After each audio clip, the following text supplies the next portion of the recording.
Hello, everyone. This is Mike Tabor, and I'm from Moon River Software. We run a product called Audit Shark, and today we're going to be talking about 5 high-impact security measures that you can take to help secure your corporate computers. I do have the chat window open, so if you have any questions at any point along the way, feel free to let me know, and I will be checking in on those periodically to make sure that I answer any questions that people might have. Also, to keep in mind that the video is probably a little bit ahead of where you're going to be seeing it. So I may be a little bit further ahead of you if you put something into the chat, if you have a question or anything like that. It may take a few seconds for it to kind of catch up. So anyway, with that in mind, I guess we'll get started. So in this particular webinar, what we're going to do is we're going to go through four key points of the presentation. Very quickly, I'm going to kind of barrel through about who Moon River is, what we do, and then we're going to dive right into the different security challenges that people are facing. We're going to talk a little bit about the 80-20 rule, why looking at just 5 different things essentially gives you, a very good, in-depth, broad spectrum of addressing many of the security challenges that you're going to probably face in your environment. And then we're going to talk about the specific tools and tactics that you can use to address some of the security concerns. So with that in mind, we'll jump right in. My name is Mike Tabor, as I said before. I'm the founder of Moon River Software. Moon River was born out of a company that I built back in 2005. I worked for a company called Pedestal Software until it was acquired by Altiris Corporation. And about 6 months after it was acquired, I went out on my own and formed Moon River Software. From that, we did a lot of audit and compliance initiatives for some pretty major companies around the country and around the world. Companies like JCPenney, NASDAQ, the Federal Reserve Bank, DuPont, Johnson & Johnson, et cetera. And after a while, I started seeing a lot of patterns, and some of those patterns resulted in the implementation of a product that we built and designed called Audit Shark. And the purpose of that is to essentially go out and gather basic configuration settings from computers over the network, because there were not any tools out there that did this in a way that was extremely easy to use and efficient. So I guess with that stuff in mind, we're going to dive right into the presentation. We're going to talk specifically about the challenges to addressing security in most companies. And these are all challenges that every company faces, whether you're big or small, it doesn't matter.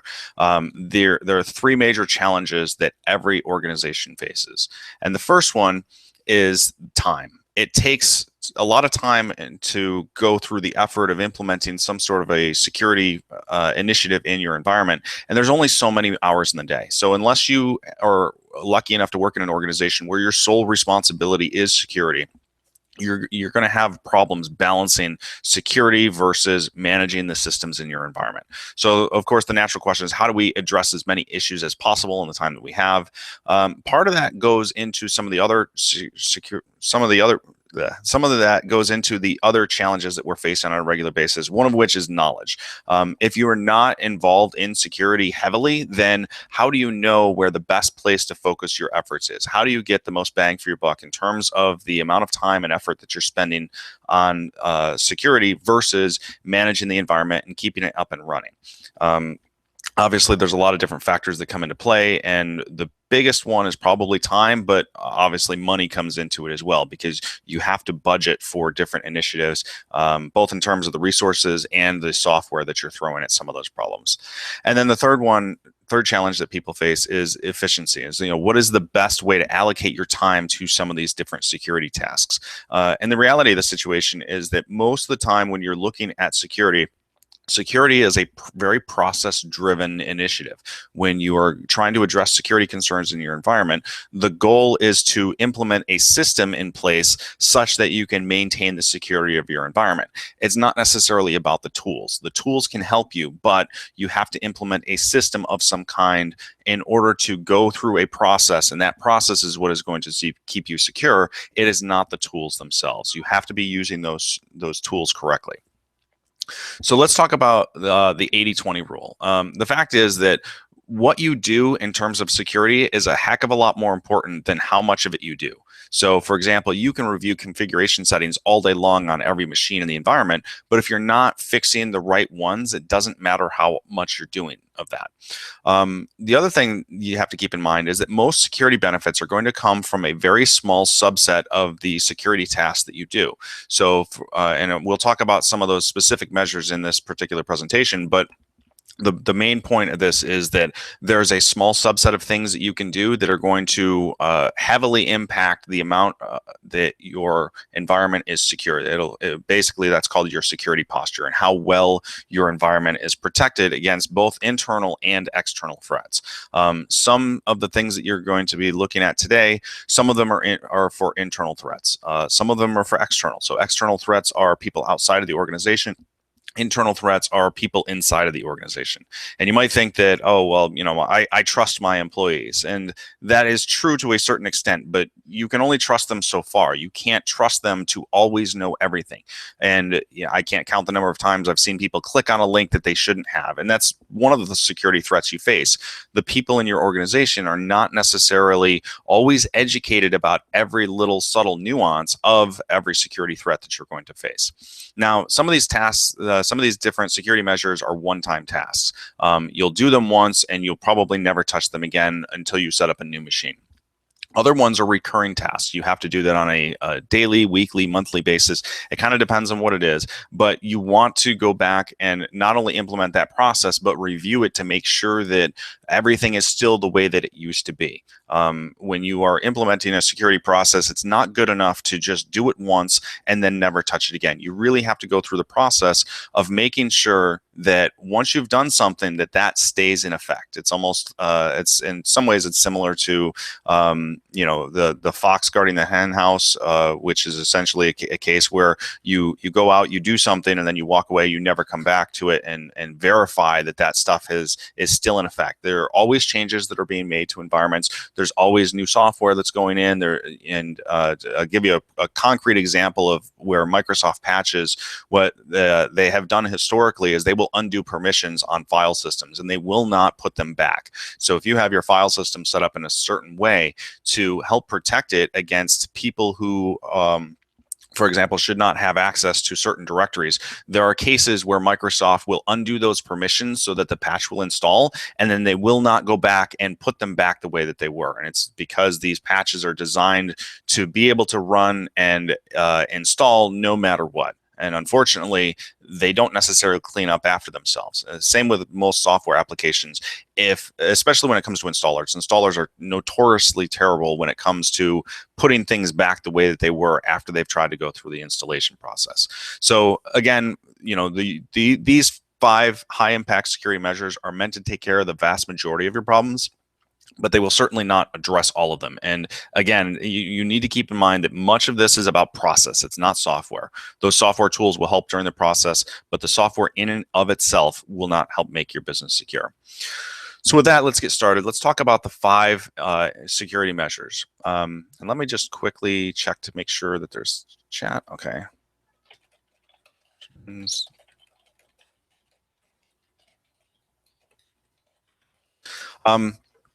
So the first one is about network inventory. And you wouldn't necessarily think that having a network inventory is a effective security measure, but the fact is that it is. It's impossible to know.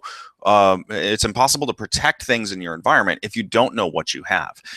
Any number of environments, especially the older ones, will have a server that is tucked under somebody's desk, and they had no idea that it was there. I was on Reddit the other day and looking through some of the different stories that people were talking about, and there was somebody who had said that there was a server that was sitting under the floorboards in the server room that nobody knew about, that had been running since like the mid-90s, and it ran their entire phone system. They had no idea that it was there, and it was on a backup power supply. So of course everything was fine, because when the the data, when the generators kicked in, and the backups were the backup power supply was already in effect, so it just kind of switched back and forth. They didn't even know this thing was there, but it had been running for like 15 years until they pulled up the floorboards to move the office and they found this system. And that is not uncommon in the least. There are always cases where there's a machine that is tucked away under someone's desk or in a back closet someplace that has not been patched, it's not being managed, and you can't address those types of problems if you don't know that they exist. So having a solid network inventory is almost essential for making sure that you're keeping on top of the security. The next one is antivirus. You need to be able to protect users from themselves. There's all these, users are notoriously difficult to deal with because they are probably the top concern when it comes to security. They're making mistakes with regards to security, and they essentially are the biggest source of problems when it comes to people getting into the environment. Whether it's that they're not keeping their machines up to date and patched, their antivirus isn't up to date. Antivirus will help make sure that those types of things don't happen, especially if they're going out and clicking on things, or they're accepting emails or sending out emails to people. The antivirus is essentially put in place to help protect the network from the users. The next one is firewall. You need to have a firewall in place on virtually every machine in the environment, and that includes inside of your local network. There's kind of a popular misconception that if you have a network-based firewall that is in place in between your network and the rest of the internet, that you're safe. And the fact of the matter is that it's actually not. Essentially what you've done is you've created a situation where all it takes is for one computer inside to be compromised and have an outbound dialing application put in place, and then that machine can be used as a proxy or a jump point to get to all of the other machines in your environment. And if you don't have firewalls on those machines, then it essentially has free reign on your entire internal network. So the firewall is essentially designed to help protect the machines from external threats. Now, that's not just other machines that are out there on the internet, but it's also other machines that are locally on the intranet as well. The fourth place is patch management. If you want to improve something, you need to measure it, and that goes along with your patches as well. You need to be measuring the patches and how well patches are being deployed across your environment. Now, smaller environments are a lot easier to manage than large ones.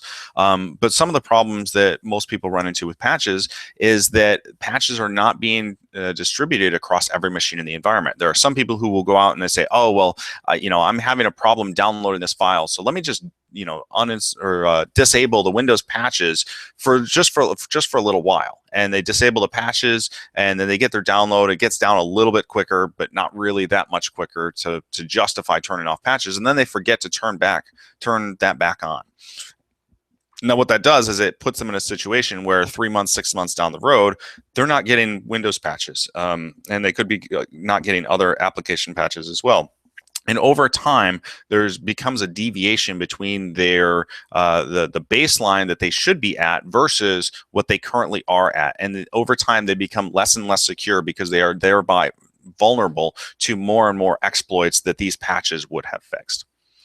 And the last one is mail server SPF records. And this is not something that most people look at, but it can actually be pretty dangerous for your organization to not have SPF records enabled on your mail server. And what an SPF record is used for is that it's essentially used to help ensure that when an email is received by your mail server, that it has come from an authorized place, that it's able to verify that the source of that email is a valid source. And I'll talk a little bit more about the specifics of how SPF records work, but these are essentially the 5 high impact areas that you can look at. It's network inventory, antivirus, firewall, patch management, and the server SPF records. Now what we're going to do is we're going to drill directly into the different tools and tactics for this, for addressing these different things. So let's dive right into that. And the first one is network inventory.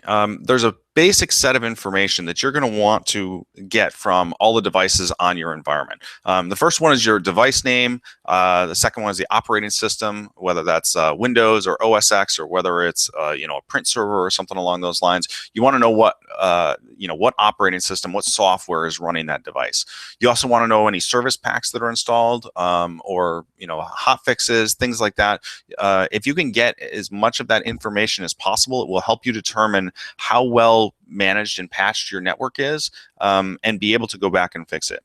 Now, you'll see owner here has a little asterisk next to it, because it is not always easy to go out and find who the owner of a particular device is, because typically this type of information, the best that you can get is the person who last logged into the machine. And that person may or may not be a domain user, for example. If you're using local accounts, it can be very difficult to track down who that user account is, especially if the username is something like local admin. Well, that doesn't mean anything. You can't match that back up to the user Mike Tabor, for example. It's very difficult to, especially in larger environments, to track down those users and match them back up to known users inside of Active Directory or whatever your single sign-on system is. So in terms of the tools that you can use to gather some of this information, what it is, I put together a small list of 3 different tools that you can use. The first one is AuditShark. That's a tool that we produce. You can buy that from auditshark.com. You can download a trial right from this URL that's shown. Another tool that you can use is LandSweeper. Now, LandSweeper is a little bit different. It's not a desktop-based tool. It is a web interface-based tool. So what you do is you install it. It hooks into IIS, and it has a SQL server on the back end. And what it does is it spiders your network and pulls back information about all of the different machines on your environment. And it starts drilling into those machines and pulls back a lot of information about them. And then it shows it inside of basically a web browser interface. And you can go in and you can take a look at those things. You can grab reports, etc.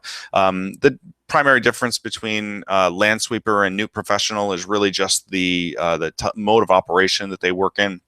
LandSweeper, as I said, works from a web browser.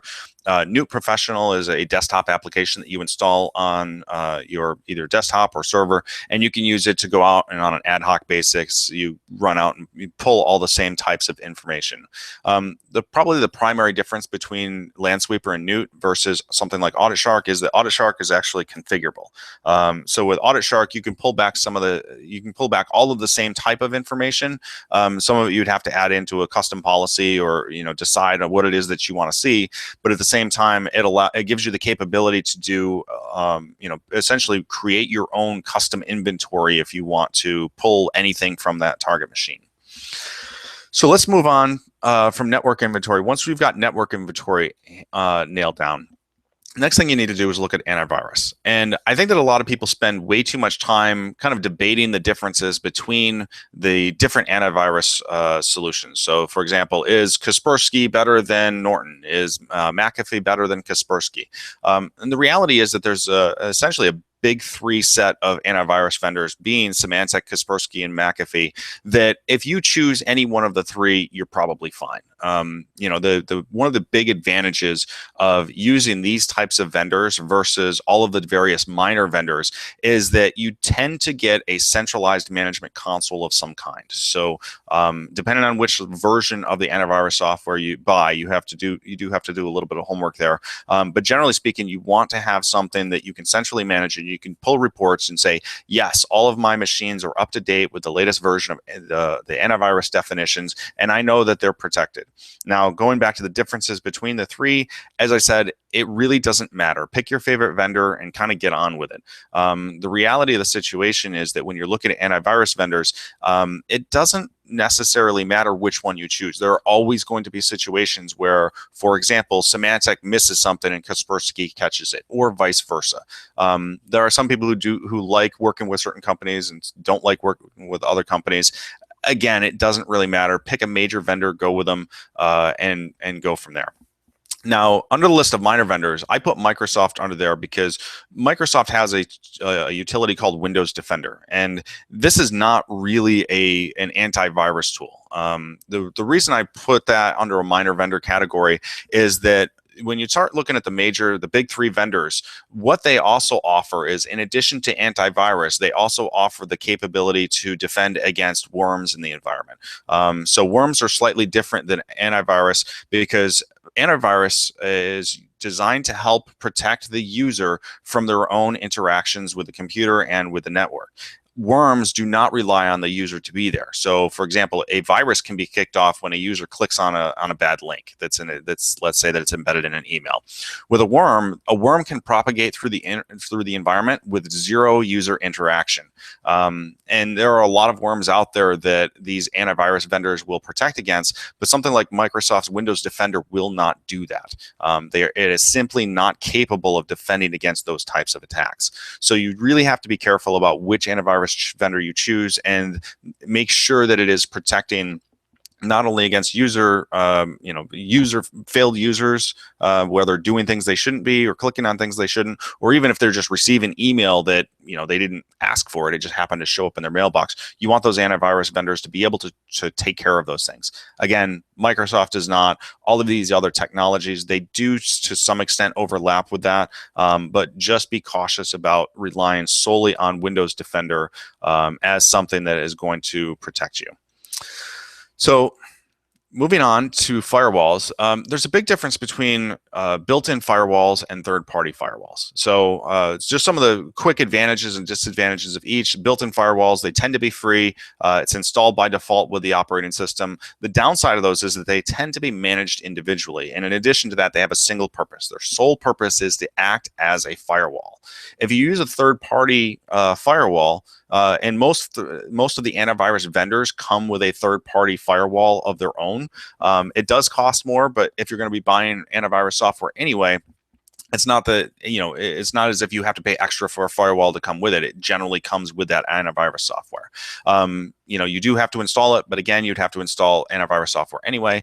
But it gives you the option for centralized management of those firewalls, and it's not something that you necessarily get with the ones that are installed by default by the operating systems. Typically, those you have to configure individually. You don't have a centralized mechanism for reporting on them, and you can't really see what's going on. You have to go directly to the machine to identify whether or not the firewall is there or whether it's installed. Now, tools like Lansweeper or AuditShark or Newt, they can tell you whether or not a firewall is installed and operational. But again, you're not going to get that reporting functionality if you're just using the built-in firewalls. So in addition, those third-party applications tend to offer additional performance and optimization options. So typically, they'll do things like defragment the hard drive, provide additional cleanup around Internet Explorer or various browsers, additional security features around deleting browser history and cookies and things like that. But the reality is, as I said, if you're using any of the big three antivirus vendors, you should be also able to get the centralized management and reporting of the firewall kind of embedded into that purchase. Next one is patch management. Again, patch management versus built-in patch management versus third-party management. Very similar to firewalls. You can have free, you can manage them individually, you can get very limited reporting on that patch management. Again, going back to the example I used before, where if you have a machine that is in the environment and somebody tells it to stop going out and downloading Windows patches, that can be a problem long term because you have no way to enforce that. However, if you're using a third-party management tool for patch management, then those tend to give you the ability to do centralized reporting on the security posture and patching of your organization. In addition, one of the things that those third-party patch management tools give you is the ability to centrally download those patches and then distribute them from a central location. So some of those tools include like Secunia or GFI LandGuard or SolarWinds Patch Manager. These tools can allow you to download patches to one central location on your network and then distribute them at a time during which you define, versus relying on the built-in patch management, which will just download a patch whenever it feels like and then tell the user, hey, you need to reboot. These other tools allow you to download it once and then push those patches from that central location. And the advantage of that is that, let's say you have 100 machines in your environment and they have to download 100 megs worth of patches each. Well, 100 machines, 100 times 100 is 10,000. You're going to be downloading 10 gigs worth of data over your network just to satisfy the patching. Versus if you use something like, GFI LandGuard, you can download those patches centrally to one location. You'll download, the 10 megs worth of stuff, or the 100 megs worth of patches, and then you'll distribute them locally over the network, as opposed to through your wide area network, which is out to your ISP or whoever your provider is. It takes less time to download those things, and you get all the centralized management capabilities. The other thing that gives you is the ability to do sort of a rolling patch management window. So if you have a large environment, say 1,000 machines or 10,000 machines, they give you the ability to push out patches to a limited subset of them to make sure that those patches don't break anything. And assuming that it doesn't break anything, that you can push them out to a larger set of machines, and then eventually out to the entire environment. Some of this depends a lot on how large your environment is or how small your environment is. So you do have to make something of a judgment call there. But again, you want that centralized reporting capability to help you understand kind of what's going on. So next, we're going to talk about the SPF records. The SPF records are it's part of the sender policy framework, and the sender policy framework sprang out of the fact that when SMTP, which is the mail server protocol, was originally formulated, there was nothing that enforced any sort of restrictions or created any restrictions around who could send an email as somebody else. So really, back in the day, you could send an email to somebody and you could essentially forge the header information. I could send an email to, the president of the United States and say, hey, this is Bill Gates. And it would look for, to the end user, whoever receives it, as if it came from Bill Gates. Now, it doesn't seem like that's really that big a deal, but the fact of the matter is that it can be used for a lot of different things. The first one is that it can be used to send phishing attacks out to other people, and they look like they come from you. So if you run, let's say, a healthcare organization, I'll say Blue Cross Blue Shield just because they're a well-recognized name. If you run Blue Cross Blue Shield and you don't have something like this in place, somebody could come in and start sending emails to people and those emails would look like they came from Blue Cross Blue Shield. You could get them to call a phone number and say, hey, we recognize that on your account, you have this this virus, or you have this bacteria infection. You need to call this number right away. And people will freak out about it. They'll call the number, and then they could say, oh, well, in order to get the results, you have to pay $1,000 to get the results of this test. Well, and that's basically how fraudulent activity takes place, and how people are essentially scammed into giving up money. And because it looks like it comes from that company, there's really nothing they can do about it, because they don't even know that email was sent. Now, they can't stop that email from being sent either. Now, what the SPF records do is they provide a mechanism inside of DNS to verify who is authorized to send email on behalf of that domain. So these DNS records essentially are put in place so that when the receiver gets the email, it can look at the SPF record associated with that email and say, where did this email come from? And if that server where the email came from is not listed in the SPF record, it can be rejected. So essentially, it will help prevent the end users from receiving emails where they are not, where those emails are not supposed to be coming from. And there's a couple of different tools that you can use to identify your SPF records. The first one is MX Mailbox. So if you go to MX Toolbox, if you go to mxtoolbox.com/spf.aspx, that web page will allow you to enter in a domain name, and you can look at that at the records that come back, and it will show you exactly what the SPF record looks like. Now, if you don't even have an SPF record and you're not sure how to put one together, use spfwizard.com .net, and you go there, you can plug it in a bunch of information about your domain name, about the mail servers that you have, and you can essentially allow it to configure an SPF record for you that you can add into DNS. And again, those SPF records essentially help prevent email forgery.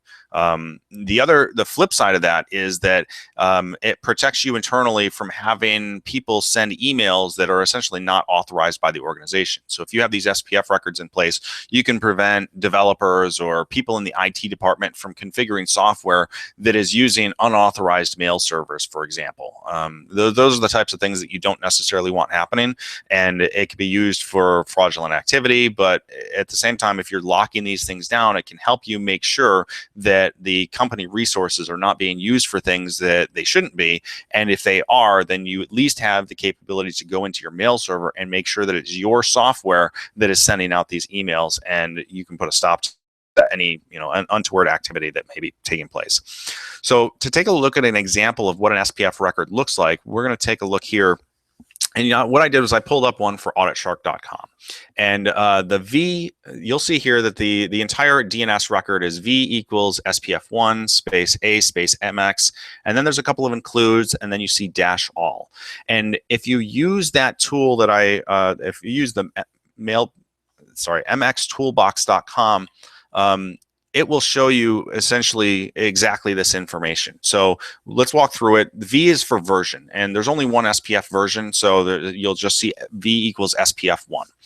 The next one is A, and then you'll also see an MX. So what those mean is that if the IP address of the sender has an A record associated with it, which is typically an address or a host record for a server of some kind, then it should pass. So that means that if I'm running an infrastructure with 25 servers and there is an A record for the server that an email came from, any of those servers can send an email on behalf of the organization. In addition, MX is used to specify that the mail server itself can send emails. So if there's either an A record or an MX record in DNS for the source, then it's able to send an email properly, and it will not be rejected by the SPF records or by the SPF check. In addition, there are two other domains that are allowed to send emails on behalf of AuditShark.com. The first one is spf.mtasv.net, and the second one is infusionmail.com. That first one is for an application that we use called Postmark app. It is designed to allow us to send individual emails out through a web-based API, and essentially we use it for a variety of internal uses, but essentially allows us to send transactional emails. So whenever we need to send an email, we use that service, and that's the SPF record we have to have in place in order for that to work. The second one is for InfusionMail. InfusionMail is run by a company called Infusionsoft. We use that for our marketing emails, all of our marketing automation that goes through there, and that is also allowed by this SPF record. Now at the very end, what you'll see is a dash all, and there is some there's some confusion sometimes between what dash all means versus what tilde all means. The difference is that with a dash all means that it's going to fail automatically if the previous things do not check out. So what happens is if an email comes into a mail server and it goes out and says, well, there's no A record, there's no MX record, and the source was not one of these includes, what do I do with it? Well, the dash all says automatically fail this record. We are going to say no, we are not going to accept that because it is essentially an unauthorized source. Now with a tilde all does something slightly different. If I remember correctly, what tilde all does is it allows you to go in and do what's called a soft fail. Now the soft fail essentially says, well, we couldn't find anything, but don't necessarily stop this from going through. There are some email providers out there that do spam protection that will look at a soft fail and say, you know what, we're going to treat that as a fail anyway. We're not going to let that through. So you do have to be a little bit careful about specifics of which ones you choose, but again, there's options there. But the basic idea is to essentially help protect other people who are receiving emails and allow them a mechanism for verifying that an email actually came from your organization. So we're going to wrap this up here. Again, going back to those 5 high-impact security measures, network inventory, you can't protect things if you don't know what you have. Antivirus, firewall, and patch management, those 3 things are key pieces that you need to be implementing on every machine in your environment, making sure that you have antivirus to protect the users. And one thing that people skip over is installing antivirus on servers. Again, going back to the thought the thing that I said earlier. Antivirus is not just for protecting against viruses and users doing things that they shouldn't be. It's also for protecting against worms on the internet. So there's a number of different worms that have come out. Like there's the SQL Slammer worm, which essentially took down every single SQL server on the internet. And that was about 12 to 15 years ago. I distinctly remember having a machine where they turned off my machine because they had no way to verify which machines had antivirus software installed or were running the right versions of SQL Server. So they turned off every machine in the environment. It was something like 700 or 800 servers that the ISP just shut down because they were flooding the network with traffic and they had no way to verify it. Obviously not a problem that most people will run into, but again, antivirus software is designed to protect against threats that are initiated both by the user and external threats. Again, firewalls, very easy to implement these things. Patch management, also very easy to implement. It just allows you to make sure that patches are being distributed against everything. And then the SPF records is also something that most people don't tend to think about, but it prevents email forgery. And email forgery can be used both on your customers or for your prospective customers, but also internally. Let's say that somebody forges an email and it looks like it comes from your server, and let's say it looks like it comes from the CEO of the company. The CEO of your company is probably not too difficult to find out what his name is. Well, it doesn't take a lot of homework to figure out what those what those emails look like, whether it's the first name dot last name or just the first initial and last name. It's not too hard to figure out what the naming scheme is for email addresses, and it's very easy to send an email to somebody that says, "Hey, I need you to call me. Here's the number. I'm out such and such place. Call me. I need something done." And if the person isn't thinking about it or isn't really aware, they could very well call that number, especially if they don't know the CEO personally. They can be essentially conned into doing things that are going to hurt your business. So having these SPF records can help prevent phishing attacks, but it also prevents fraudulent activity that you would have absolutely no way of knowing about. So these are the low-hanging fruit items that most businesses can implement pretty quickly. If you need guidance on any of these, there's a couple of different ways to go about that. We have a service called Audit Shark Lockdown. It's essentially an on-demand security review. We do comprehensive security reviews of businesses based on best practices and configuration standards. We use the Center for Internet Security Standards for checking those configuration practices. And we also look at all of the things that we previously talked about. So we take a look at the results that are coming back from Audit Shark. We interpret those results because we use our own product on your environment to take a look at it, and we'll collaborate with you to help identify processes for remediating any of the security weaknesses that we identify. We also go through and interview all the key stakeholders to help us understand any specific areas where we need to start looking for attack vectors. Now, this Audit Shark Lockdown service is really designed to give you a comprehensive review of your environment. So it kind of goes above and beyond all of those 5 low-hanging fruit things that we talked about. And in terms of the pricing for it, pricing is fairly straightforward. It's typically around $4,500 for the cost of it. What we're doing now is we are offering this for $1,795, and that's about 60% off. So in order to get that, you'd go over to this website. It's a bit.ly link. You just go to auditsharkld.com, and I will paste that into the chat window so that you guys have that. And I'll also email it so that it makes its way out there. And what that is, there's also a code that you can enter in, and the promo code is 0806. So with that promo code, if you go over to website and just enter in that promo code for 0806, 0806. And what that'll do is we're going to drop the price for that down to $1,795. So if you're interested in that, what we do is we do provide that best practices security report and configuration analysis. We do a review of the results with you. We'll also do a follow-up configuration audit in the next 90 days. Both of those things are scheduled. The initial lockdown process takes anywhere from 3 to 5 days to go through. And obviously the report and analysis takes place during that time. But we need an initial interview of at least a couple of key stakeholders in your organization to ask them a lot of in-depth questions. We go through a process that's probably more than 100 different questions about how you do things, how you manage different processes and procedures in your environment. And we walk through, and once we have the answers to all that information, we generate a report for you that from that report, it gives you concrete action items to follow up on. And again, that's $17.95 for that service.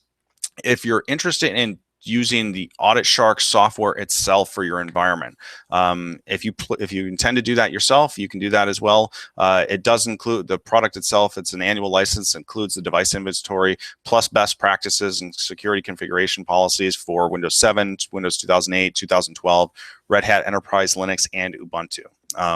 And you can build your own queries in there using the built-in query language. You can run ad hoc or scheduled queries. You can do all sorts of reporting. The initial license is for up to 250 devices and includes a full year of support. And that we're marking down only for people who are attending this webinar. That promo code of 0806 is for you guys. And you can just go to this website, the bit.ly link. I'll paste that into the chat as well. And I'll follow up with an email that you guys can do that. Use that as well.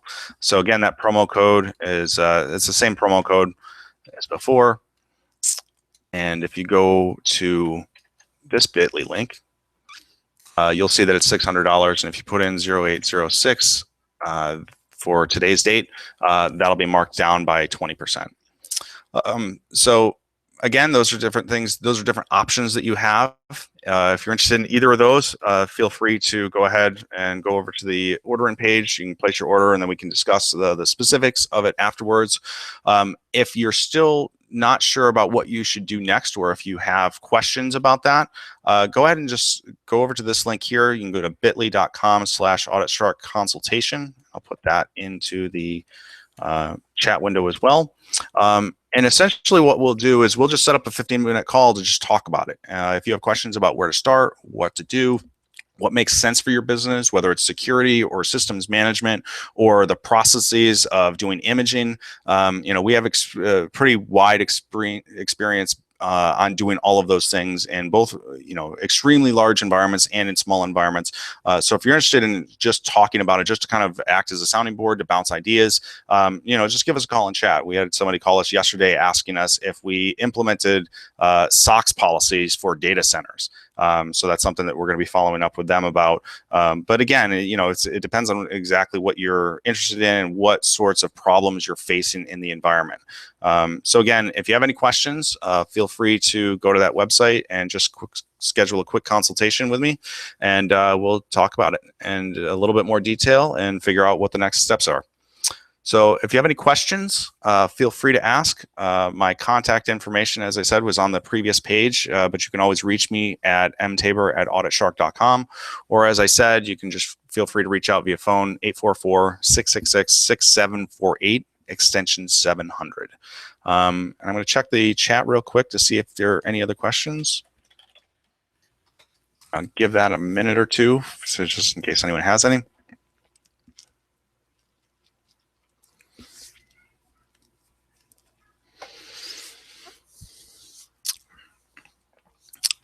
But I think that pretty much wraps us up for today. So again, those 5 different items are, the firewall settings, network inventory, patch management, antivirus, and the mail server SPF records. So we'll send out an email with a link to a recording of this webinar so that you can follow up and you can go back and forth and review it at your leisure in the future. And I think with that, I don't see any questions. So just want to say thanks everybody for coming, and have a great day.